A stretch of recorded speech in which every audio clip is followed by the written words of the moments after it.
Here's what you need to know about Hurricane Florence. It is shaping up to deliver disaster for days to the Carolina coast, and its latest projected path is now forcing a fourth state to declare a state of emergency. Georgia now joining North and South Carolina and Virginia. Florence is now expected to pause right at North Carolina's coast, shift south, and pose even greater danger. So Florence could now batter coastal areas within 24 hours of hurricane force winds, bring catastrophic flooding with more than 3 feet of rain, and churn up life-threatening storm surges of up to 13 feet. We have a full team of reporters all along the southeast coast covering Hurricane Florence, but I want to start with Jennifer Gray, our meteorologist, for just the most up-to-date information on where Florence is going to go. And you were talking before about how Florence is almost like inhaling and exhaling, and it may be downgraded for now to a Category 3, but it could strengthen as it heads close to the coast. You're exactly right. And when you focus on the 1, 2, 3, 4, 5, what category it is, it was a Category 4 at 130 mile per hour winds. Now it's 125 mile per hour winds. So when you get to that level, it really doesn't matter. This is a major storm, Category 3. This is a big storm. It's not only powerful, it's big in size. 125 miles per hour could strengthen a little bit more before making landfall. It's going to fluctuate in intensity. That's very normal. It has gusts of 160 miles per hour. It's still expected to make landfall on Friday as a Category 3 right here around Wilmington. Somewhere inside this cone could be extreme northeast sections of South Carolina even. Some of the models are hinting that this could go onshore a little bit and meander to the south. Other models are showing it may hang off offshore and meander to the south. Regardless, this change in track in the extended period with showing this little shift to the south is going to shred the coastline. It's going to mean that more of the coastline is going to be impacted, and it's going to mean more people are going to be in this flooding area. So if you're evacuating the coast and going inland, you need to be very careful about the place you choose to sit this storm out, because a lot of places well inland will get possibly 10, 20 inches of rain. And we're now, like you said, a concern for Georgia. Now inside the cone, could be in this for some flooding as well. So look at this. This area has widened. There's 20 to 30 inch of rain totals. You can see stretching now down to include Myrtle Beach, portions of South Carolina. This area was a little bit smaller last time I talked to you. That's widened. And we've also seen well inland, Columbia could get 10 to 20 inches of rain. Not to mention that the storm surge is going to be incredibly high, 9 to 13 feet of storm surge pushing inland. That's pushing on land, pushing up in the rivers, overflowing the banks. And with this storm sitting either just offshore or just onshore for more than 24 hours in the same spot practically, you can walk faster than the storm is going to be moving. That means that we'll see this storm surge last for several high tide cycles. And so this is going to be something that this coast of North Carolina and South Carolina has never seen before. That's why it's incredibly important to get away from this storm, get well inland. The flooding is going to be catastrophic potentially for a lot of areas, and that coastline could definitely be shredded, Brooke, all up and down. It's going to be devastation possibly for miles. Let me say that again. You can walk faster, then the storm will be moving, right? So that is key, and what you just said. Therefore, that will lead to all of the flooding issues for the coastal Carolina issues. Jennifer, thank you so much, and even farther inland. You know, more than 1 million people have been on the move, emptying out of Carolina beaches. We've got pictures of gas station pumps all wrapped up, but some people are choosing to stay, increasing the urgency from local and state and federal officials. They say the window to get out of town is shrinking fast. Moments ago in South Carolina, the governor said this to those who are not under mandatory evacuation. And if you are not in an evacuation zone, or you are in one of those counties in an evacuation zone where the order has not been given to evacuate, leave. Go ahead and leave and go to find high ground, because you may be in danger. This is a big, big storm. Drew Griffin is live in Myrtle Beach, South Carolina. And Drew, the Governor McMaster said that 300,000 people have evacuated there from South Carolina. Is it pretty quiet where you are? It's very quiet. Quite frankly, Brooke, that new forecast turn south this morning was a game changer for a lot of the holdouts.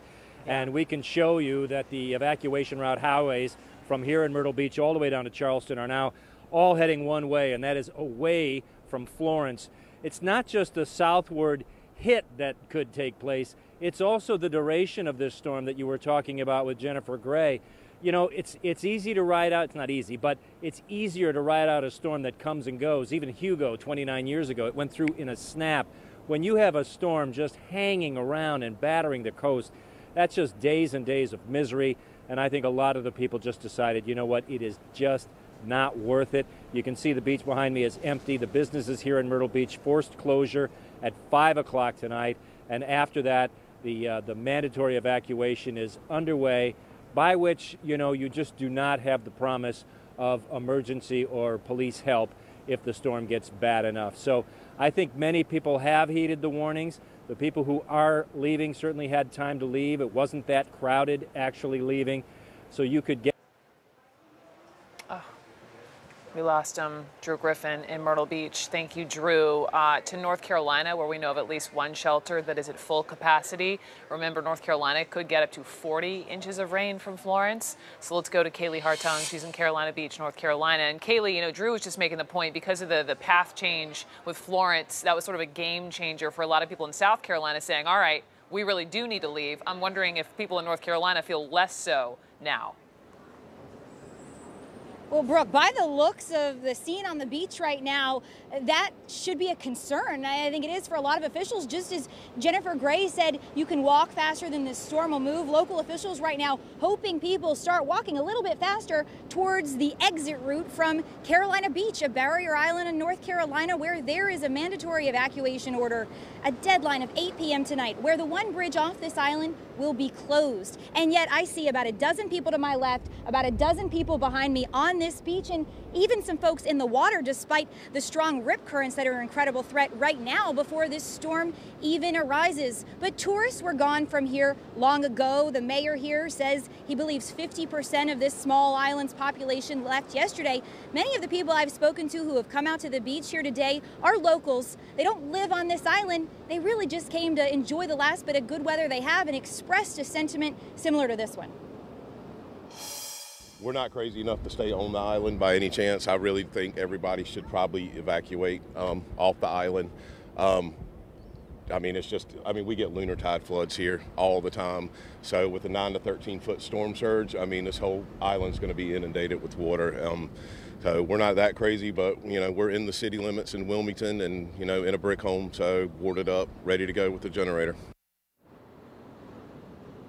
Yeah, so much of the sentiment here, Brooke, if you're not under mandatory evacuation orders, folks aren't leaving their home. It's fine. It's hard to find anyone who's leaving the city of Wilmington. But here on Carolina Beach, despite that turn in the storm you mentioned, you're still looking at life-threatening storm surge. The sand dunes over here to my right, these are 12 feet tall. Those are expected to be toppled. That hasn't happened since Hurricane Fran in 1996. This area, you know, Brooke, you're familiar with it. It's grown so much in the last 20 plus years since the last time people saw a storm coming anywhere close to this magnitude. You want people here to heed those warnings, and that clock continues to tick towards the 8 p.m. deadline to get off this island, because if you stay, you are doing so at your own risk. Emergency responders will not be there to help you if you need it. Went to school in Chapel Hill. Everyone would head east to go surf out where you are, and I'm just hoping that people choose not to do that and go the other direction. Kaylee Hartung, thank you so much. In Carolina Beach, North Carolina. I want to go a bit inland now, go to Wilmington, North Carolina. That is where journalist Tim Buckland is standing by for me. He's a senior political reporter for the Wilmington Star News, but he's been in, you know, storm coverage mode for the last week. So politics aside there, Tim, you know, you tell me, you know, we've got all these pictures of people boarding up, you know, all these storefronts all along the main drag there in Wilmington. You tell me, are people heeding the warnings to get out of town? What's the story? Well, as of today, officials with New Hanover County government have told us that it seems as though most people are heeding these warnings, whether they be mandatory or voluntary. We've had a shelter here in Wilmington already fill up, and the county has opened 3 more here in Wilmington, along with a couple more in and around the Raleigh area. So people seem to be taking this one seriously. Like your previous guests have said, this kind of storm hasn't happened in decades and decades, perhaps even since the 50s.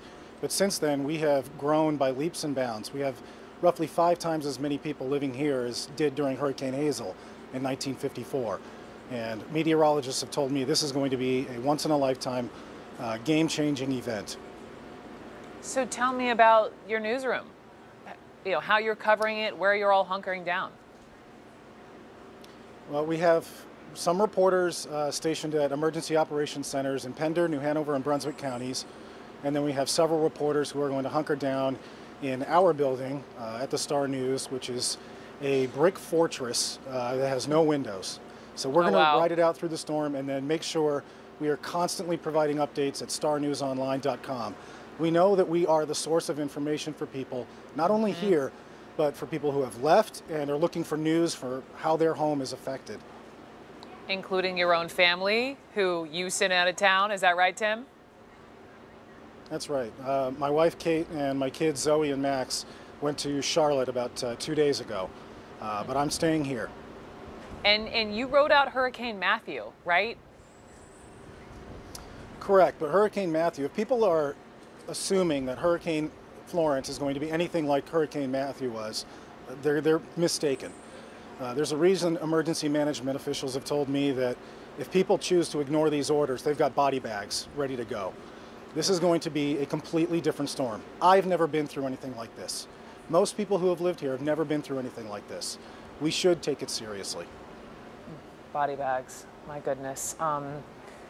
Here's my last question for you. We know that Florence has shifted direction and Wilmington is less of a bullseye than first projected. You know, do people where you are feel that Wilmington should be under a mandatory evacuation?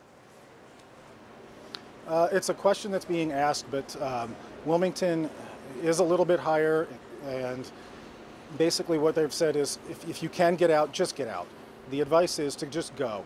You can come back and fix your house. You can't come back and fix you if you die. So I think most people are taking this one pretty seriously. Tim Buckland with the Wilmington Star News, thank you so much. Appreciate it. Appreciate you and your newsroom and all the coverage. Thank you. Thank you. Thank you. Still ahead here, President Trump lagging 20 points behind Robert Mueller in this new poll about how they're handling the Russia investigation. This is the president signs a new bill to punish those involved in election interference. But coming up next, we'll talk to a storm chaser live who will be riding out Hurricane Florence as the clock ticks for most people on the coast to evacuate while they can. We originally were going to stay, but once the track changed overnight or early this morning, then we really did not feel safe in our house. So for that reason, we're leaving. We hate to leave, but we need to be safe. It's unpredictable, really, so we need to get out of here to be safe. So we've got my daughter and my animals, and we're packed up for a week or two if we can't get back in.